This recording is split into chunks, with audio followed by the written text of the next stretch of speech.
I was inspired by the first, the original film. Obviously, I loved that film. I loved the Jerry Goldsmith score, for goodness sake. So following in his footsteps. But that's not really the reason I am involved. The reason I'm involved is because I was asked to be involved by Niki Caro. And the reason she asked me is that we had just worked together. We had just done a film called The Zookeeper's Wife together and had a really good experience on that.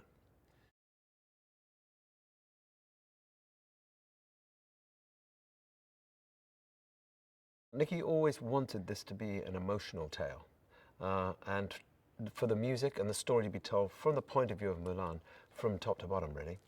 So, yeah, if ever I was confused or unsure about what I should be doing, I'd look at Mulan, look into her eyes on the screen, and see what it was that was going through her mind. So the score's really, really driven from her point of view, as is the film.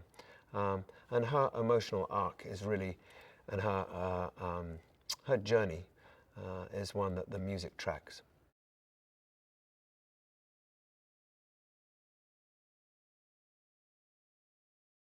I'd say that if the score can be unique, it's because of the film is pretty unique. The film has has everything that you expect from a sort of epic, but a little bit more than that because of Niki being the director.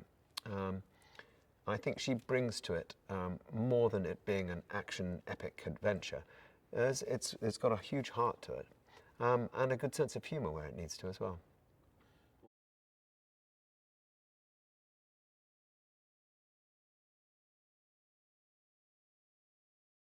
What drew me to this story was Mulan herself, and her journey from village girl to male soldier to warrior and hero was a story that had something for all of us and is as relevant and as resonant as it was when it was first written over 1,500 years ago.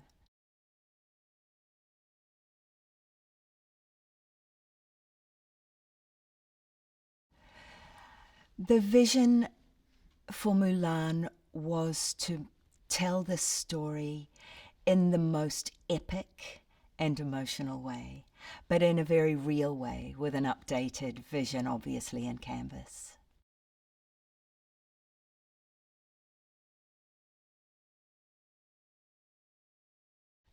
Every moment Yifei was on set, she raised the bar.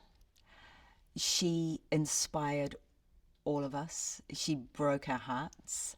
And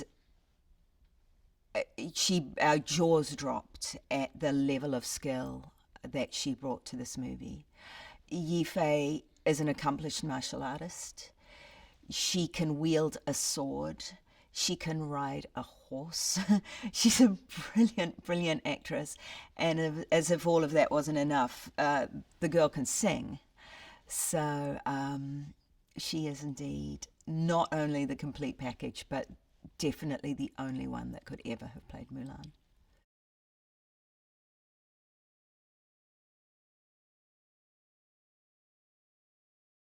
It was a career highlight to work with Jet Li. He brings to the role of the Emperor all the gravitas that you would expect in the Son of Heaven, but he also brings tremendous heart and soul and action, so that when Jet Li's Emperor leaves the throne to protect his people, you know it is going to go down.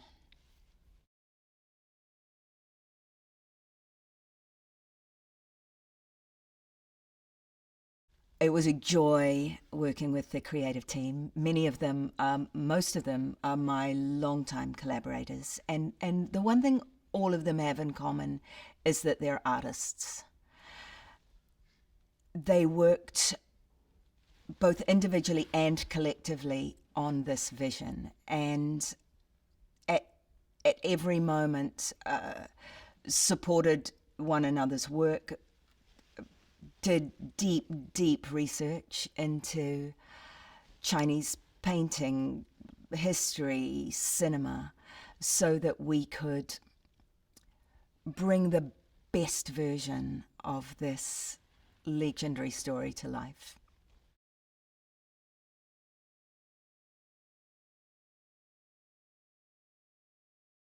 The original ballad of Mulan was written in the 7th century, and it's been told and retold countless times since then. In fact, Chinese children are all taught the Ballad of Mulan. So Mulan in China is very, very real and very important and very alive still after all of this time. So it's such an honor and a thrill and a tremendous responsibility to bring her to life in a new way, in a new time. And I'm so excited for audiences to experience this new vision of Mulan.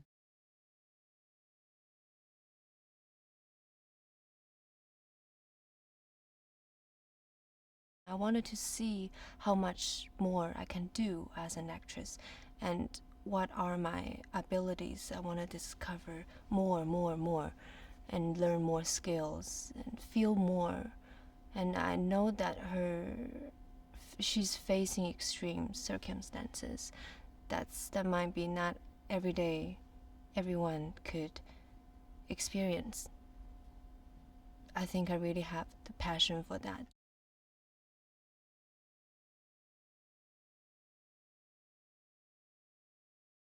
She's discovering herself, not on the surface, but deep inside. When she thinks that maybe the perfect her in other people's eyes is that way, but then you realize eventually you can be that and you can be more than that.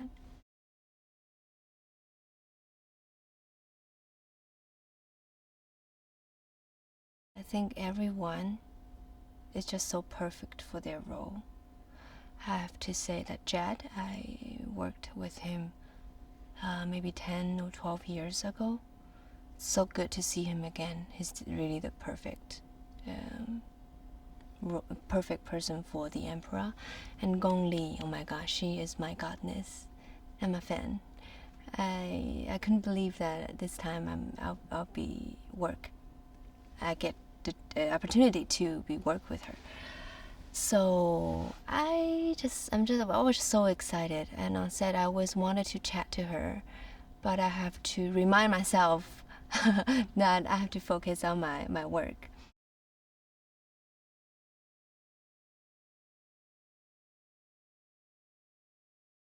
I'm so thankful. I think she is an actor's director.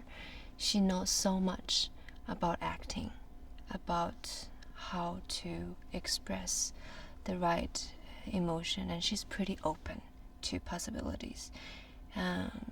So when we rehearse before each scene. It could go many directions, and she's always open with it. And I think we do share some qualities that we think will only show the emotions and show the things that we really feel. We don't want it to be like fancy or like big, because I don't know if she agrees, but I think that really the small details, even a breath, even a blink, it means something, especially on the big screen.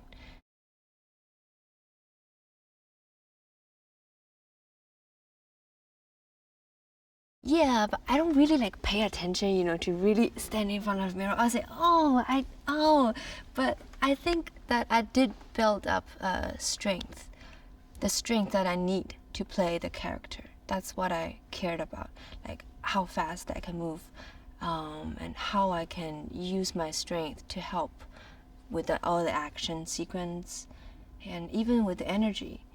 And I think it really helped. Thankful the trainers.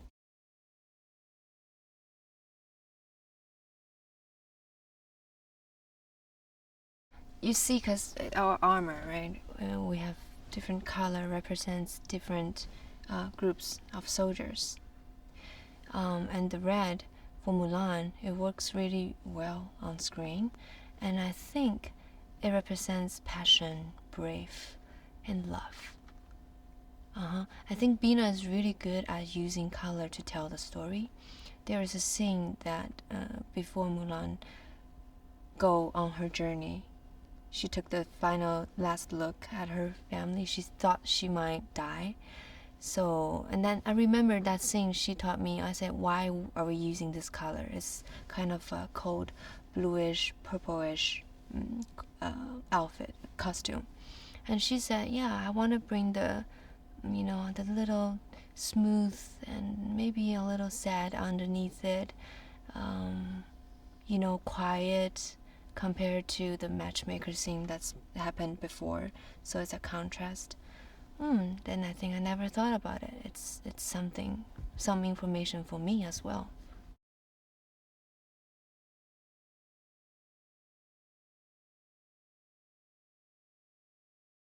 I did, as I said, a lot of research and put a mood board together for like the principal ideas I had about Mulan, about her matchmaker dress, about what I think, how we could make the army interesting. And we shared then all the information. And the art department, of course, they start always much earlier. So Grant had already a lot of concept art done, and we put all that together. And then it was just a development during month and month and months of this production. We were very happy because I think we had a very long and creative pre-production time. There's something like called the war room. And so we are in the war room, and there are like all the designs of Grant, the concept art hanging, and he with my one mixed together. And so we saw like we had like a continuously inspiration interchange.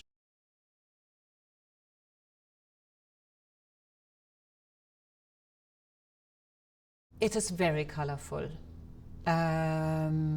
I wanted to have it fresh and positive and optimistic and really use bold colors and put them together.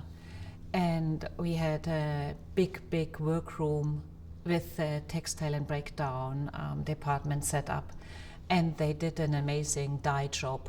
I bought a lot of natural fabrics, and we dyed all range of all yellows, red, blue.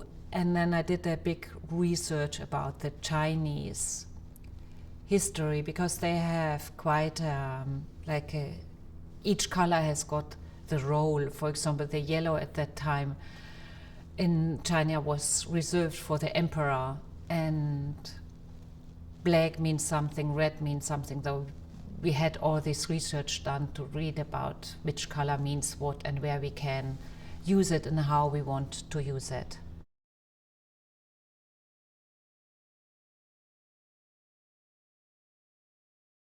For me, it was very important. We had a lot of fittings with her armor.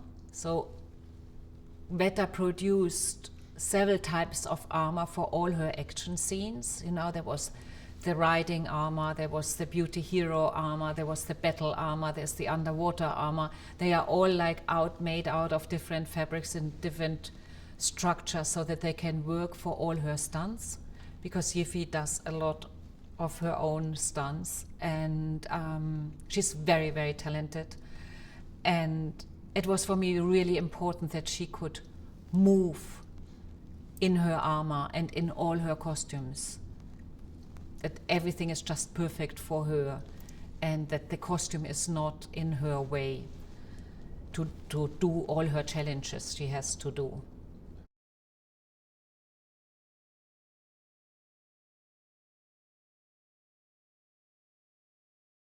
Just being this movie, it's Mulan, it's Disney. I grew up with my daughter. My daughter grew up with me. It's the other way around, But it felt like I was growing up with her since she was 1 year old. She's 15 now.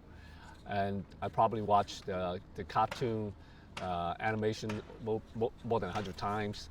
I know all the tunes. So that's one of the main reasons why I want to be in this film. The second reason, because, and it is a very important reason, because it's directed by a woman, Niki, our director, as well as the movie is about a female hero. I think it's really important, if any way I can support empowering women, because I think it's meaningful in today's world.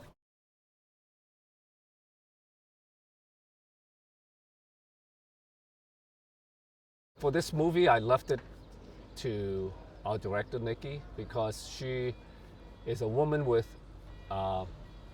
aside from her talent, she knows exactly what she wants.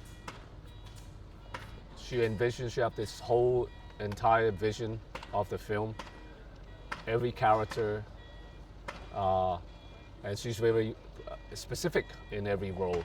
So I came in and kind of left it to her, because as you see, I've been in these films, these genre films, many times over, and similar characters, but never in a English language Disney type of place. And I want to see the results. I don't want to miss the surprise elements when I see the film.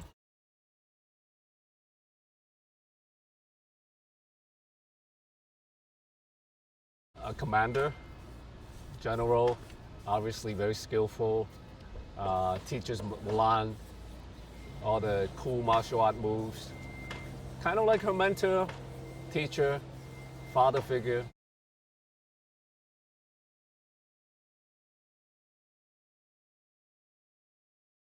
I think there's a certain bond between these two characters, obviously to be her mentor, or her character sees something in this character, Commander Tong, not only for his skill, but also for his wisdom, something that he stand as a father figure to her, away from the actual father.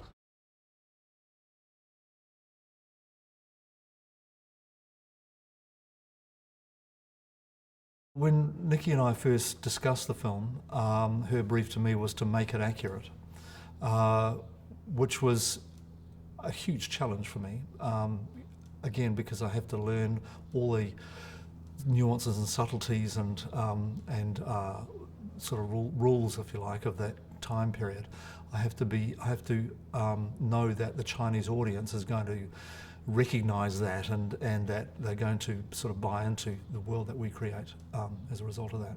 But as time went on, this notion of like a Disney project came into the design. So Disney has a sort of a style to the way that they do productions.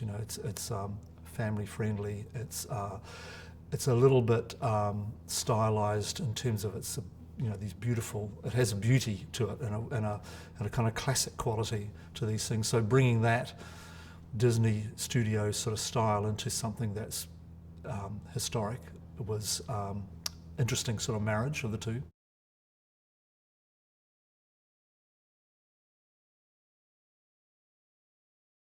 Niki is very collaborative and demands collaboration from all of us. We all play our part in composing a frame and a moment in the film, and it all has to sort of be compatible with each other. So Bina and I and Niki and Mandy have all had a lot of pretty intense conversations about kind of how this is all going to work. From a mechanical point of view and aesthetics and colour and texture and all that sort of stuff. I mean, it's standard for films, but I think that Niki has a way of bringing together people on a very kind of tight basis, so we do talk about specifics to a very high degree of detail, and I think that it's worked particularly well in this film.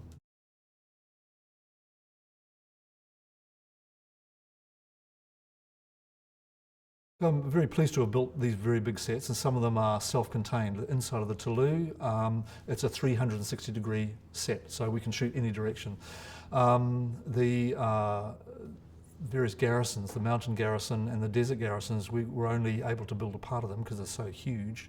So, you know, we're obviously very reliant on visual effects to add in the rest of it, and Niki hasn't been shy about seeing the rest of it as well. So, you know, with production design, we end up building, we end up designing as much as we possibly can. Some of it becomes a physical set, and some of it becomes extended on to become a virtual extension of that. So, you know, we've done our best to design all these sets as a production designer.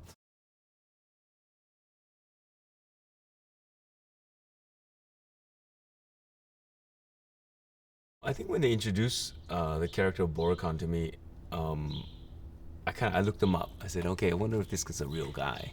And actually, it was. There's reference to him in a lot of the history of the Roran, the Mongolian hordes and stuff, and the tribes. And I thought, well, how fantastic if you take it into a realistic approach, that, you know, a historical figure. So I took it in that landscape, and I thought, well, it would be fantastic if I get it.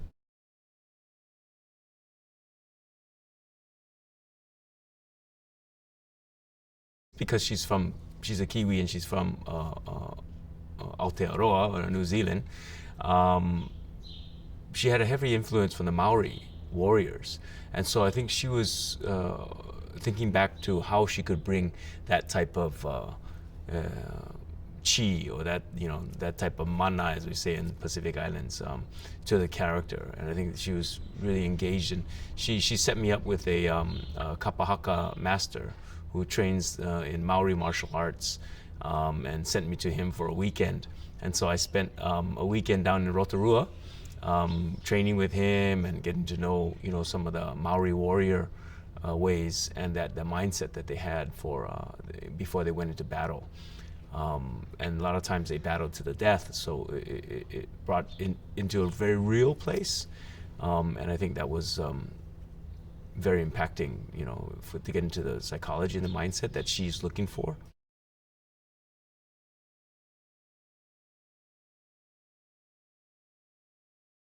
Boricon is a bit of a vigilante freedom fighter who is trying to regain his culture and his land back, and also avenge his father's death. So there's a lot of effort for him to get the tribal elders from the other tribes together so that they can unify.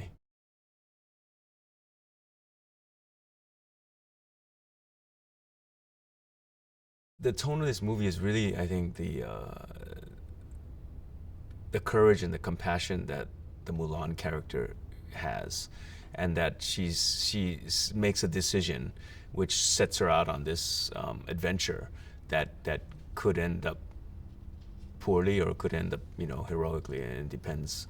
But I think that the drama lies in her encounters and her stumbles and things with that. And I think the end, it's very uplifting, and I think she becomes sort of this aspiration. And I think that's a good place to finish, you know, with an odyssey like that.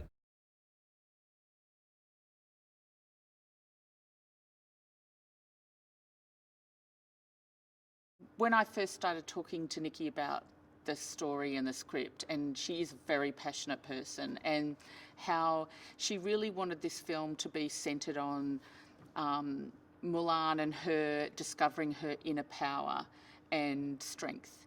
And so the way we approached it was how we were going to tell that story to the audience in a visual sense. And so one of the most special things about this movie, I think, was one of the first things we talked about was that there's battle sequences in this film, but we didn't want them to be generic or bloodthirsty.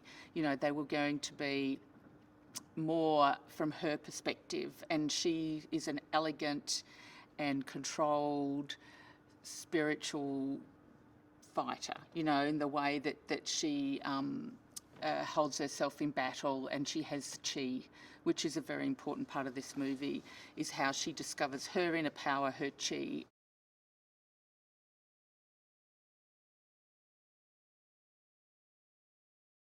We have had a special chi lens made that gives like a chromatic aberration around her to be magical. And so I took these ideas into Panavision months before, and Dan Sasaki at Panavision, who's an amazing genius, spent months making these lenses out of different glass that he'd found.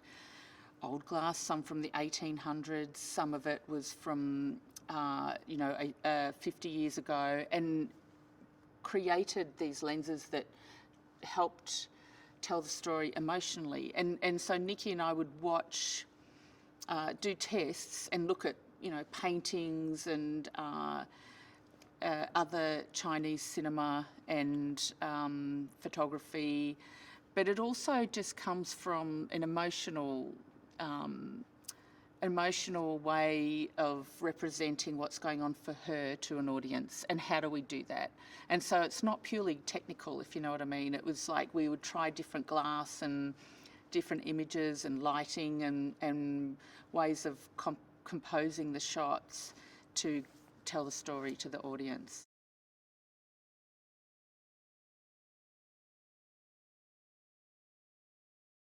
The film has a huge scope and scale, and but I think for me it's an exciting challenge rather than daunting in any way, because it's like I just have to think of things bigger and more organised, because we have huge crews and we've got 2-3 units running, and just being on top of all that and having a consistency in the look of the film, but on a big scale, controlling the light, having hundreds of extras all at once in frame and working out how we're going to be particularly lining them up and shooting them. I think it's a great challenge, and I think we did a really good job because we were really organised.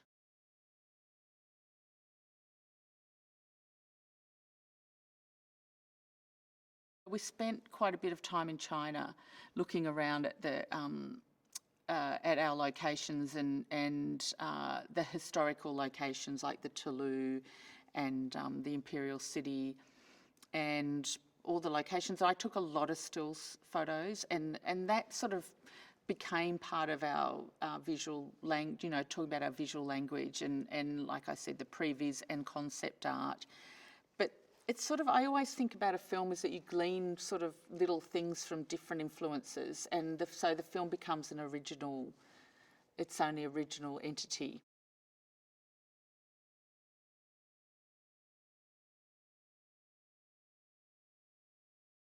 This character has always been something very important to the Asian American, community, because of several authors that really explore, who this person was, this woman warrior,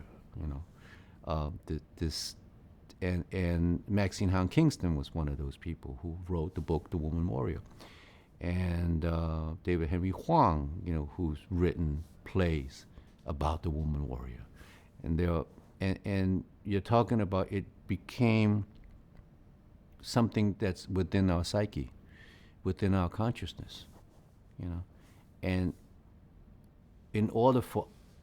because of its prominence, we feel that it's important to tell the story properly.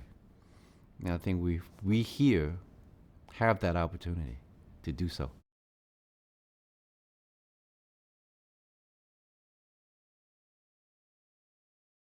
Niki is so generous, She's not one of those people who will sit there and go, okay, I'm going to dictate what this character should be.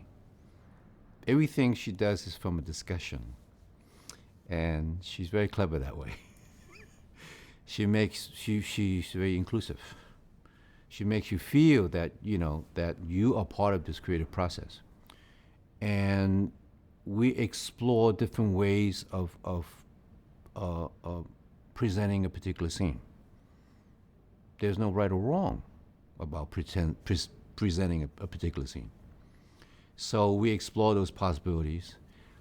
And what develops is that she gives you a safe environment for you to take some chances.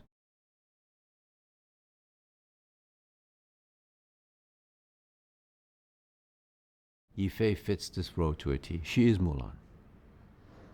She has this kind of spirit, this kind of, she is special. You know, you can't, it's not just about God-given talent, and that's definitely there. It's really about her focus, her generosity. She's always present.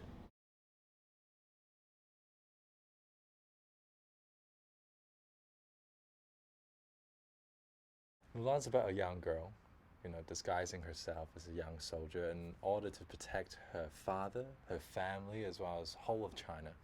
And when she finally becomes true and reveals who she really is, she becomes the best warrior in all of China.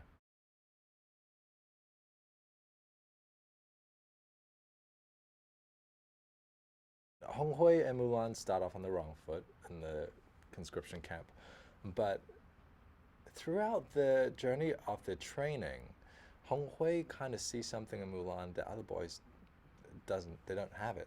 It's that inner leadership quality and the perseverance and how composed she is, really.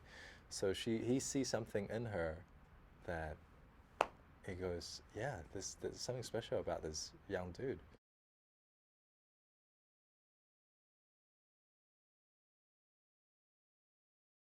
And it was really cool being a part of basically all Asian cast, and there's that immediate chemistry within all of us going, hey, I know your background, you know my background, I know how you grew up, pretty much the same way, you know, Asian parents and whatnot. So there was just instant connection. We didn't have to even ask or say, it's like, let's go get some Asian food. We all love Asian food. We bonded a lot over food and just hang out and stuff like that.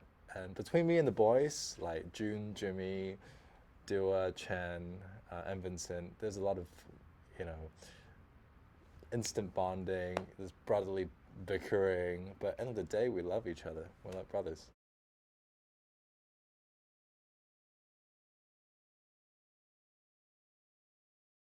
Niki is a legend. When I found out I was working with her, it was like, oh my God, I'm working with Niki Caro. And being with her on set, she knows exactly what she wants. You know, her vision is so precise. It just makes me feel very confident as an actor to know that I'm on a set, and I trust this director so much because she knows what she wants.